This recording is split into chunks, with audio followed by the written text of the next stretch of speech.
चलिए तो banking chapter से नेक्स्ट टॉपिक पढ़ते हैं। लास्ट की वीडियो में हमने कमर्शियल बैंक्स के प्राइमरी फंक्शन देखे थे, इस वीडियो में हम कमर्शियल बैंक के सेकेंडरी फंक्शन देखते हैं। ठीक है, देखिए प्राइमरी फंक्शन तो पता है कि बैंक के क्या क्या काम होते हैं, वो प्राइमरी फंक्शन है। तो चलिए देखते हैं कि सेकेंडरी फंक्शन क्या होते हैं। देखिए सबसे पहले सेकेंडरी फंक्शन हमको 4 पढ़ने हैं। जो सेकेंडरी फंक्शन है, जो जैसे कि फॉर एग्जाम्पल पैसे देने और लोन, हमारे पैसे अपने पास सेफ रखना और लोन देने के बजाय भी कमर्शियल बैंक बहुत सारे काम करती है। सबसे पहला उनका जो सेकेंडरी फंक्शन है वो है ओवरड्राफ्ट फैसिलिटी। ओवरड्राफ्ट फैसिलिटी मतलब क्या होता है, ध्यान से समझिए। सपोज आपके अकाउंट में अभी फॉर एग्जाम्पल 10,000 रुपए है, लेकिन आपको पेमेंट करना है 15,000 रुपीज का। तो अब आप क्या करोगे, आप पेमेंट तो करोगे 15,000 रुपीज का, ये जो 5,000 एक्स्ट्रा है ना, ये आप बैंक से लोगे तो आपका अकाउंट बैलेंस -500 दिखाएगा। यानी कि जब आपके अकाउंट में सफिशिएंट बैलेंस ना हो तो बैंक क्या करती है, सफिशिएंट बैलेंस ना हो तो बैंक ओवरड्राफ्ट यानी कि ज्यादा विड्रॉल करने की परमिशन देती है। और कुछ टाइम लिमिट के बाद जैसे जैसे आप डिपॉजिट करोगे ये माइनस हटता जाएगा। बैंक पहले इस 5,000 को एडजस्ट करेगी, तब जाके फॉर एग्जांपल मान ले आपने 6,000 डिपॉजिट किए बैंक में, तो आपका अकाउंट बैलेंस प्लस में 1,000 दिखाएगा। यानी कि आपके पास आपके खुद के 1,000 रुपए, जब तक ये 5,000 बैलेंस नहीं हो जाता। तो ओवरड्राफ्ट फैसिलिटी ये ना सिर्फ करंट अकाउंट होल्डर्स को मिलती है ओवरड्राफ्ट फैसिलिटी, सेविंग अकाउंट वालों को ओवरड्राफ्ट फैसिलिटी नहीं मिलती है। ठीक है, सो ये एक फैसिलिटी है, refers to a facility in which customer is allowed, यानी कि कस्टमर को अलाउड होता है कि वो ओवर विड्रॉल कर सकता है। ये फैसिलिटी सिर्फ करंट अकाउंट में होती है, from its current account up to an agreed limit. कुछ एग्रीड लिमिट तक ही, कुछ उसके अकाउंट बैलेंस या कुछ टर्म्स एंड कंडीशन, कुछ लिमिट तक ही वो ज्यादा विड्रॉ कर सकता है। फिर आता है discounting of bills of exchange. अब ये discounting of bills of exchange का मतलब क्या होता है, बहुत लोगों को कंफ्यूजन होता है, इसको हम लोग समझते हैं। सपोज आपने ना किसी से सामान खरीदा, फॉर एग्जाम्पल आपने किसी को सामान सेल किया। ठीक है, आपने किसी को सामान सेल किया और आपने जिसको ये सामान सेल किया ना, उसने सामान तो ले लिया, लेकिन बदले में आपको एक डॉक्यूमेंट दिया जिसमें उसने साइन करके दिया कि वो पेमेंट करेगा कब, ये पेमेंट करेगा अक्टूबर में। ठीक है, यानी कि आपने तो उसको सामान दिया, लेकिन बदले में उसने आपको एक बिल दे दिया और वो बिल में लिखा था कि जो भी मैंने 1 लाख का सामान लिया है इसका पेमेंट मैं अभी नहीं कर रहा हूं, लेकिन मैं ये इसका पेमेंट अक्टूबर में करूंगा। ठीक है, अब आपके पास पैसा नहीं है लेकिन ये बिल है, आपको पैसे की जरूरत है, तो आप क्या जाओगे, आप जाओगे बैंक के पास, बैंक को ना आप ये बिल दोगे और बैंक देखेगी कि इसकी ड्यू डेट है अक्टूबर में, तो बैंक से आप बोलोगे कि ये बिल आप रखो, इसको मेरे को कैश करके दे दो। 1 लाख का है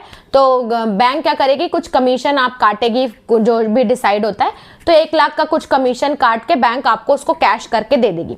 फिर जब अक्टूबर में ये बिल मैच्योर होगा तो फिर बैंक इसको, जिससे एक्चुअल में ये बिल होल्डर था, जो सेलर था, उससे बैंक ऑटोमेटिकली ये क्या करा लेगी, एक्सचेंज करा लेगी। ठीक है, तो इसको बोलते हैं डिस्काउंटिंग बिल्स ऑफ एक्सचेंज। यानी कि आपके पास वो बिल था, आपको पैसे की जरूरत थी, आप सेलर के पास, तो आप जिसको आपने सामान बेचा उसके पास तो जा नहीं सकते, उसने बोला है, प्रॉमिस किया है कि वो अक्टूबर में पे करेगा, तो आप बैंक के पास गए, बैंक को आपने वो बिल दिया, बैंक ने आपको कैश दिया, कुछ कमीशन काट के, फिर जब ड्यू डेट हुई तो बैंक ने दूसरी पार्टी से उसको कैश को कन्वर्ट करा लिया।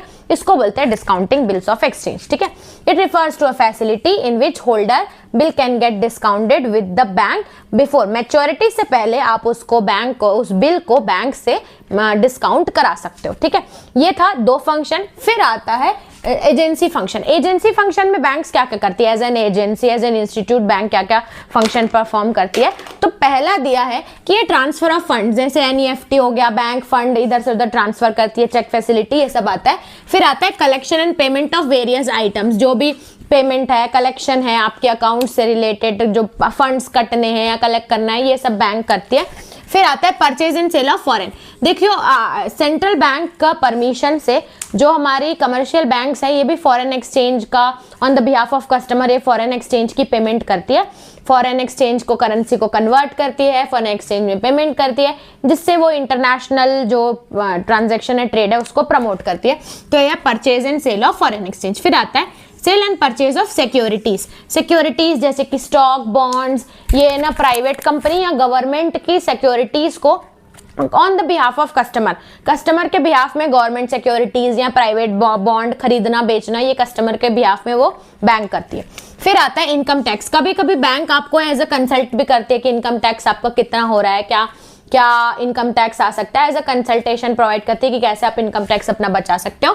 Letter of reference, letter of reference यानी कि ये प्रोवाइड करती है लेटर ऑफ रेफरेंस कि फॉर एग्जांपल सामने वाले के अकाउंट में कितना बैलेंस है और वो कितना मेंटेन करता है एज अ रेफरेंस, कि अगर किसी को लोन लेना है या कोई उसको उधार दे रहा है तो वो एज अ रेफरेंस उसको प्रोवाइड करती है कि आगे जाके अगर आप इसको लोन दे रहे हो तो ये रेफरेंस है कि इसके अकाउंट का पूरा उसके अकाउंट का एक समरी देती है, रेफरेंस प्रोवाइड करती है कि इसके अकाउंट में इतना पैसा है और एज अ रेफरेंस हम आपको पे कर पाएंगे कि नहीं, ऐसे। फिर आता है जनरल यूटिलिटी फंक्शन। यूटिलिटी का मतलब होता है जनरल इंपॉर्टेंस, ठीक है, क्या इंपॉर्टेंस है उसकी। तो पहला है कि वो आपको लॉकर फैसिलिटी देती है, जो भी आपको अपना गोल्ड वोल्ड ये सब रखना है वो लॉकर फैसिलिटी देगी। फिर ट्रैवलर चेक इंपॉर्टेंट है। देखिए अगर आप अलग अलग कंट्री में जाते हैं ना तो आप कैश कैरी नहीं करके जा सकते, उनकी करेंसी एक्सचेंज नहीं करा के सकते, तो इतना ट्रैवलर में पैसा लेके जाना सेफ नहीं होता। तो बैंक आपको एक चेक में अमाउंट लिख के दे देती है, जहां आप जा रहे हो वहां उसको जाके कैश करा सकते हो, उससे पेमेंट कर सकते हो। कभी कभी क्या होता है कि अगर वो चेक घूम भी गया ना ट्रैवलिंग के दौरान तो वो रिप्लेस हो जाता है, तो ये एक लॉस से हम बच जाते हैं कि ट्रैवलिंग करते टाइम पैसा कहीं लॉस ना हो, तो फिर ये ट्रैवलर चेक होता है। लेटर ऑफ क्रेडिट आपने 11th में पढ़ा होगा कि फॉर एग्जाम्पल बैंक ना ऑन द बिहाफ ऑफ, आपके बिहाफ में किसी को लेटर ऑफ क्रेडिट देती है कि आप इसको उधार दे दीजिए, मैं इसका बैंक हूं और मैं आपको सर्टेन डेट पे ये बैंक पेमेंट कर देगी। तो letter of credit bank issue करती है आपके बिहाफ में कि वो पेमेंट कर देगी बैंक। फिर आता है collection of statistics. Banks market कैसा चल रहा है, ट्रेड ये वो सब कैसा चल रहा है, ये सब मैनेज करके आपको बताती है, स्टैटिस्टिक्स डाटा इशू करती है, ये सारे। तो यानी कि आप अगर आप एक बार बुक रीड करेंगे तो आपको अच्छे से समझ में आ जाएगा कि बैंक्स के सेकेंडरी फंक्शन क्या होते हैं, एजेंसी फंक्शन क्या होते हैं। जनरल इंपॉर्टेंस में 4 ही चीजें हैं, letter of credit, correction of status, agency function बहुत सारे। एजेंसी फंक्शन यानी बैंक एक्चुअल में काम क्या करती है, income tax, purchase and sale of security, foreign exchange, आपका ट्रांसफर ऑफ फंड्स, चेक, ये सब काम करती है। और बैंक का overdraft facility, discounting, bills of exchange है।